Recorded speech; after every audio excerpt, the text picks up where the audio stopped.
Assalamualaikum warahmatullahi wabarakatuh. Alhamdulillahi wahdah. Wassalatu wassalamu ala man la nabiyya ba'dah. Wa ala alihi wa sahbihi wa man tabi'ahu wa nasarahu wa wala. Rabbana iftah bainana wa baina qaumina bil haqq wa anta khairul fatihin. Allahumma iftah lana futuhal arifin warzuqna fahman nabiyyin. Teman-teman Facebook dan alam maya yang dirahmati Allah, pada hari ini insyaAllah saya akan sambung tafsiran surah Al-Fatihah. Kita telah menghuraikan tentang A'udzubillahi minasyaitonirrajim, juga tentang Bismillahirrahmanirrahim. Hari ini kita sambung ayat yang pertama ataupun ayat yang kedua dari suratul Fatihah, yaitu Alhamdulillahirabbil alamin. Alhamdu, segala puji. Di mana yang menunjukkan segala puji itu ataupun banyak puji, iaitulah daripada alif lam. Alhamdu, alif lam itu disebut sebagai alif lam istighraq, alif lam yang menunjukkan banyak puji. Dalam Al-Quran, kelimah-kelimah yang menunjukkan banyak ini kita dapat faham, dapat tahu melalui tambahan huruf-hurufnya. Contohnya, kalau Muslim, seorang Islam, tetapi bila ditambah ya nun ataupun wanun di belakangnya, muslimin atau muslimun, itu menunjukkan banyak, yang disebut sebagai jamak muzakkar salim, menunjukkan banyaknya orang Islam. Begitulah juga muslimah, seorang wanita Islam disebut muslimah. Apabila ramai wanita Islam disebut muslimat, ada tambahan alif ta. Ini disebut dalam bahasa Arab sebagai jamak muannats salim. Ada juga satu lagi tanda yang menunjukkan banyak, yang dipanggil jamak taksir, iaitu perkataan alim. Alim itu menunjukkan seorang yang berilmu, seorang alim. Jamak kepada perkataan alim adalah ulama. Itu disebut sebagai jamak taksir. Ulama itu menunjukkan ramainya alim ulama, ramainya orang yang alim. Jadi alhamdu ini yang menunjukkan banyaknya puji adalah daripada alhamdu. Alif lam itu disebut alif lam istighraq, yang menunjukkan banyaknya puji. Alhamdulillah, segala pujian itu lillah, semuanya untuk Allah. Banyaknya puji hanya ada 4 sahaja. Ini boleh dilihat dalam Quran terjemahan Al-Furqan, dan saya tengok dalam tafsir-tafsir lain jarang disebut, bahkan tak ada disebut tentang bahagian-bahagian puji ini. Ini juga saya belajar dengan tuan guru saya ataupun abah saya, yang dikatakan 4 puji itu. Yang pertamanya hamdu qadimin li qadimin, puji Allah bagi dirinya. Dalam Al-Quran kita dapati banyak ayat-ayat di mana Allah Subhanahu wa taala memuji dirinya.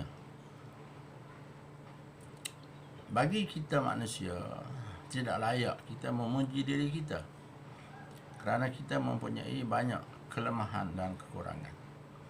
Adapun Allah yang maha sempurna, maha agung, maha besar, maka dia layak memuji dirinya sendiri.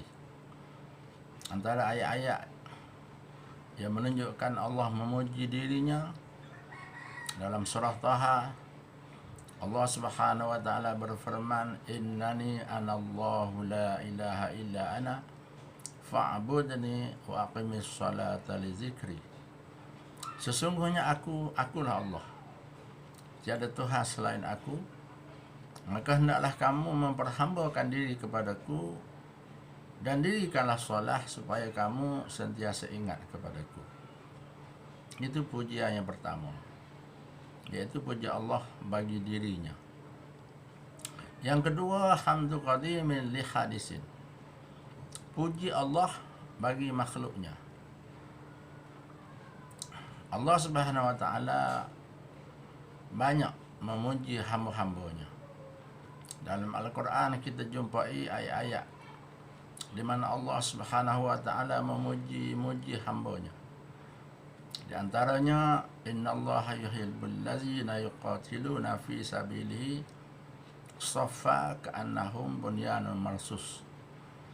Allah Subhanahu wa taala sangat cinta kepada hamba-hambanya yang berjuang di jalan Allah dalam satu saf yang tersusun rapi. Begitu juga dalam ayat yang lain Allah berfirman, innallaha yuhibbut tawwabin wa yuhibbul mutatahhirin. Sesungguhnya Allah Subhanahu wa taala cinta, sangat kasih kepada hamba-hambanya yang bertaubat dan hamba-hambanya yang bersuci, membersihkan diri. Dan yang ketiga, hamdu hadisin liqadimin. Puji hamba bagi Allah. Allah Subhanahu wa taala berfirman, fazkuruni azkurkum. Maka ingatlah kamu kepadaku, nescaya aku ingat kepada kamu. Sebagai tanda kita hamba Allah Subhanahu wa taala, kita sentiasa memujinya. Ucapan alhamdulillah itu adalah ucapan pujian kepada Allah. Ataupun subhanallah yang dipanggil tasbih, itu pun juga ucapan pujian kepada Allah. Alhamdu dipanggil tahmid. La ilaha illallah itu dipanggil tahlil. Itu pun juga ucapan-ucapan memuji Allah Subhanahu wa taala. Kita digalakkan supaya memuji Allah dalam setiap masa dan keadaan. Yang keempat, hamdi hadisin li hadisin. Puji hamba sesama hamba. Kita juga dianjurkan supaya memuji sahabat-sahabat, kawan-kawan kita yang melakukan kebaikan, dengan makna kita menghargai kebaikan saudara kita ataupun anak-anak kita, keluarga kita. Bila mereka melakukan kebaikan, kita memujinya. Jadi alhamdu ini, segala puji ada 4 pujian. Puji Allah bagi dirinya, puji Allah kepada makhluknya, puji makhluknya kepada Allah, dan puji hamba sesama hamba. Maka kesemua pujian itu lillah, kepunyaan Allah ataupun bagi Allah. Rabbil alamin, Allah Tuhan yang Rabb, dengan makna sekurang-kurangnya ada 5 makna. Dalam ilmu tauhid disebut Rabb ini sebagai tauhid rububiyah. Allah Subhanahu wa taala berfirman, wa la in sa'altahum man khalaqas samawati wal ard la yaqulunna Allah. Apabila ditanya kepada orang-orang musyrik, siapakah yang mencipta langit dan bumi, nescaya mereka menjawab, Allah. Tauhid rububiyah ini ataupun Rabb ini boleh dimaknakan dengan apa yang disebut oleh para ulama.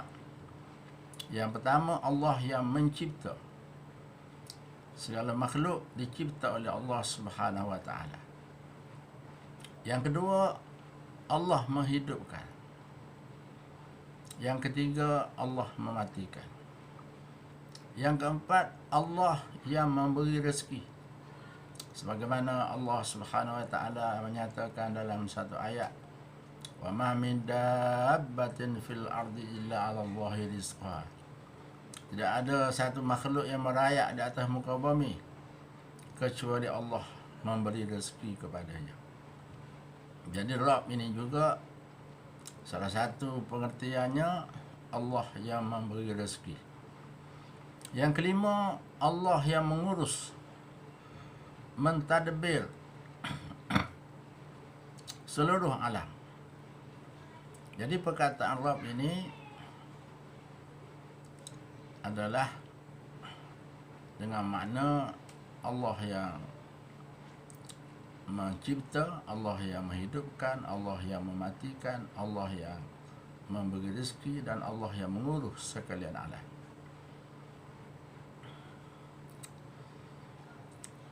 Al-alamin, sekalian alam. Kalau satu alam disebut alim, alam.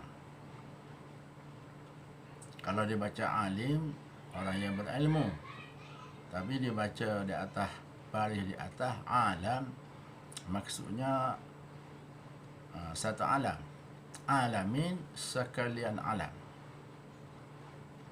Guru saya telah menyebut kata-kata daripada ulama yang menta'arifkan alam ini. Al-alamu mutaghayyirun wa kullu mutaghayyirun hadisun wa kullu hadisun lahu sani', as-sani' huwa Allahu akbar. Al-alamu mutaghayyirun, bermula alam itu mutaghayyir, sentiasa berubah-ubah. Walaupun kita melihat gunung yang tak pernah berubah, pada hakikatnya memang berubah. Kerana pada mulanya gunung itu tak ada. Kemudian Allah telah mewujudkan gunung. Yang kita dapat melihat dengan jelas perubahan adalah tempat-tempat, bukit-bukit yang diruntuhkan, yang diambil tanahnya. Seperti mana tempat saya tinggal sekarang, Keratung.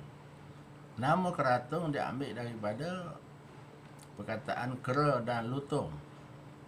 Pada masa dahulu, Keratung ini adalah sebuah hutan yang didiami oleh kera dan lutung. Kemudian dijadikan bandar untuk penempatan peneroka Felda. Hingga sekarang, Keratung ini telah menjadi bandar yang dipanggil Bandar Tun Abdul Razak. Ini menunjukkan bahawa alam ini sentiasa berubah-ubah. Begitulah juga bintang-bintang di langit yang kita lihat. Ada bintang-bintang yang baru muncul, dan ada bintang-bintang yang telah pecah, telah bertaburan pecah di langit. Tetapi oleh kerana bintang ini terlalu jauh, kita tak dapat melihat sepenuhnya dengan mata kita. InsyaAllah kita akan sebut kemudian tentang bintang-bintang. Adapun alam yang ditarifkan oleh para ulama, al-alamu mutaghayyirun. Alam itu sentiasa berubah-ubah. Wa kullu mutaghayyirin hadisun. Setiap yang berubah-ubah itu adalah baru. Wa kullu hadisin lahu sani'. Setiap yang baru mesti ada penciptanya. Bila kita melihat ataupun kita berjalan dalam hutan, bertemu dengan tahi gajah, kita yakin bahawa dalam hutan tu mesti ada gajah. Sebab tu ada ulama yang menafsirkan alam dalam tafsir Ibnu Katsir menyebut salah satu makna alam adalah tanda. Tanda-tanda wujudnya Allah Subhanahu wa taala.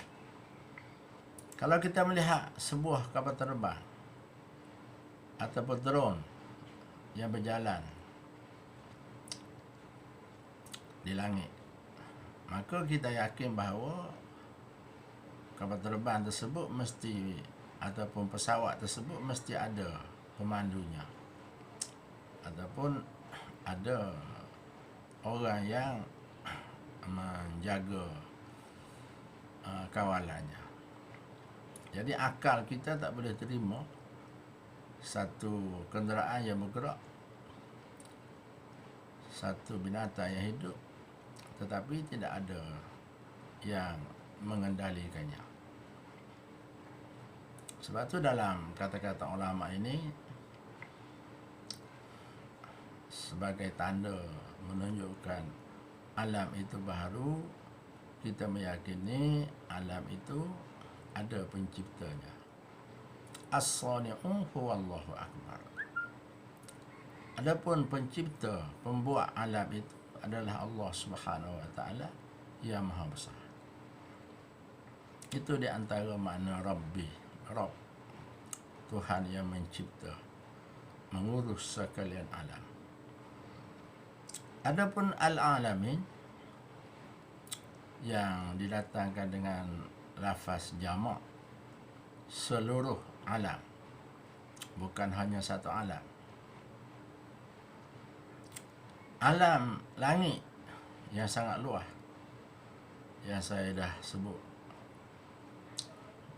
yang saya pernah sebut, tapi secara detailnya bila kita petik dalam Google, jarak antara bumi dengan bulan, planet yang paling dekat dengan bumi adalah bulan. Bulan ini besar, kecil sedikit daripada bumi dan kecil daripada matahari. Secara terperincinya, kejauhan planet bulan dengan bumi 384,400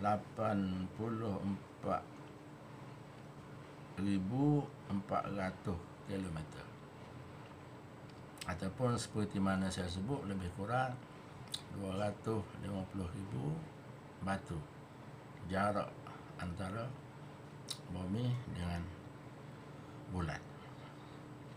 Adapun matahari, jaraknya lebih kurang 93 juta kilometer. Pernah saya sebut, cahaya matahari sampai ke bumi mengambil masa 2-3 minit. Kalau kita buka dalam internet, kita Google tentang kelajuan cahaya. Kelajuan cahaya dalam satu saat 300,000 kilometer. Walaupun manusia sekarang dapat mencipta berbagai-bagai teknologi canggih, tetapi mereka tidak mampu mencipta kenderaan selaju cahaya.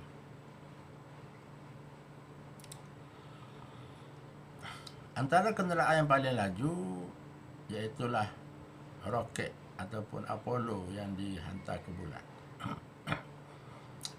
Saya tengok dalam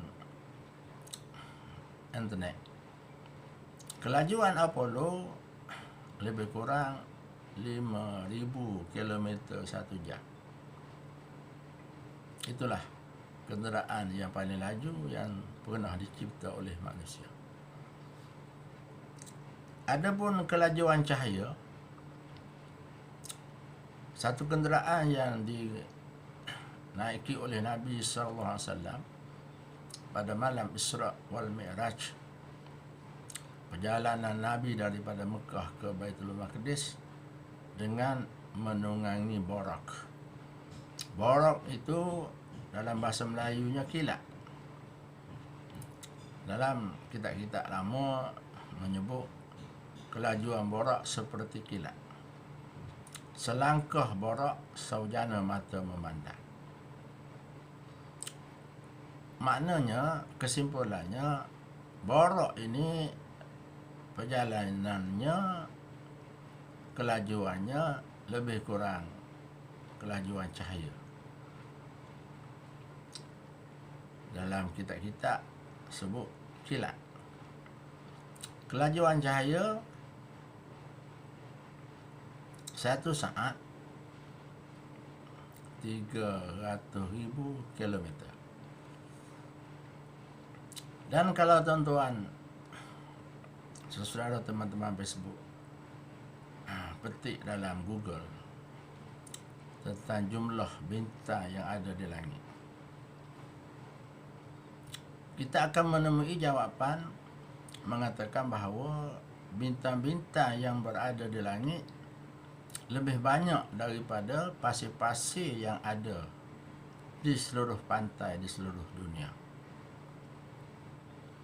Pernah saya menyatakan bahawa bumi kita ini kalau dibandingkan dengan bintang-bintang yang ada di langit, seumpama sebiji pasir daripada beratus triliun ribu pasir yang ada di tepi pantai di seluruh dunia.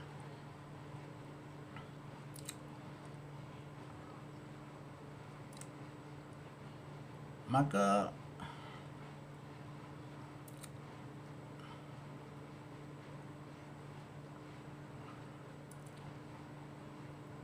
pernah disebut oleh almarhum Dr. Harun Bin, NASA pernah menghitung jumlah bintang di langit melalui mikroskopnya. Setelah dihitung, mendapat bilangan jumlahnya sehingga 30 kosong. Jumlah kosongnya sudah 30, tetapi masih ada lagi bintang-bintang yang tidak masuk dalam mikroskop ataupun bintang-bintang yang jauh yang tak dapat dikesan oleh mikroskop. Dalam ilmu falakiyah ataupun astronomi menyebut bahawa bintang-bintang Allah Subhanahu Wa Taala ada yang baru muncul dan ada yang hancur binasa. Tetapi oleh kerana jauh, kita tak dapat merasai kesan kehancuran bintang-bintang yang hancur itu. Ada satu bintang yang tetap yang berada di langit. Lebih-lebih lagi kalau malam yang tidak begitu gelap, kita dapat melihat 3 bintang yang jelas, yang bentuknya seperti panah, seperti anak panah. Di hujungnya satu bintang, di atas bawahnya ada 2 bintang, dan di belakangnya ada 2 bintang yang agak kurang terang. Bintang ini menjadi penunjuk pada kita arah alam ini, arah bumi ke utara. Kalau kita ada di laut ataupun kita berada di atas muka bumi, untuk mengetahui utara, selatan, timur, barat, kita boleh lihat bintang tersebut. Bintang yang bentuknya seperti anak panah. Itulah kebesaran Allah Subhanahu Wa Taala. Allah Subhanahu Wa Taala mengurus sekalian alam. Adapun alam bumi dan alam langit yang kita dapat lihat dengan mata ataupun dengan mikroskop, itu baru dalam alam yang pertama yang dipanggil alam syahadah. Selain daripada alam syahadah ataupun alam dunia yang kita tinggal sekarang, ataupun alam bintang-bintang yang sangat banyak. Ada lagi alam-alam lain yang diurus oleh Allah. Alam yang wajib dilalui oleh setiap manusia, bermula daripada alam roh ataupun alam arwah. Semasa itu benih kita berada di atas sulbi Nabi Allah Adam AS. Roh kita berada di alam arwah ataupun alam tempat berkumpulnya semua roh. Ini dinyatakan oleh Allah Subhanahu wa taala dalam Al-Quran. Alastu bi rabbikum qalu bala syahidna. Semasa berada di alam roh, Allah Subhanahu wa taala bertanya kepada seluruh roh-roh yang ada di alam roh, adakah tidak aku ini Tuhan kamu? Qalu bala syahidna. Maka kesemua roh menjawab, kami menyaksikan Engkaulah Tuhan, kami ini sebagai hamba. Justru itu para ulama, mereka berpendapat anak-anak yang mati kecil sebelum akil balik akan dimasukkan ke syurga, kerana mereka telah Islam di alam roh. Semasa berada di alam roh, mereka telah mengakui Allah sebagai Tuhan.